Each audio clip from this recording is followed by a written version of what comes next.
এভাবে স্প্রে করা হয়।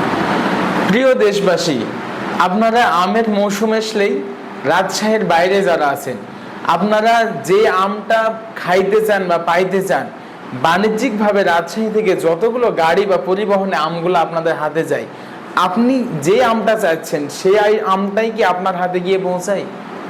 না, আপনার হাতে এরকম আম পৌঁছানোর সম্ভাবনা খুবই কম। আমাদের কাছে দেখুন এই আমটার খোসা সহ লাল, অর্থাৎ তার যে চোষা বা এর যে ওপরের আবরণটা দেখতেছেন এটা সহ লাল হয়ে গেছে। কিন্তু এই আমগুলো আমরা বাগান থেকে যখন পাড়ি বা বাগান থেকে যখন নিই, এই আমগুলো এইরকম খুব কম হয়। বাজারে অধিকাংশ আমগুলো হবে এরকম, কেননা এই আমগুলোতে আমার হাতে যেটা দেখছেন এভাবে স্প্রে করা হয়। এইভাবে যে স্প্রে করা হয়, আসলে স্প্রেটা কি করা হয়, কোন কেমিক্যাল করা হয়, কারা স্প্রে করে এবং কতটুকু পরিমাণে করে, এগুলো না একটারও উত্তর নাই আমাদের কাছে। কারা দেয়, কতটুকু দেয় এবং কি দেয়, এগুলো ইচ্ছা মতোই দেয়। যে যার পরিমাণে চাই সে তার পরিমাণ মতোই দেয়।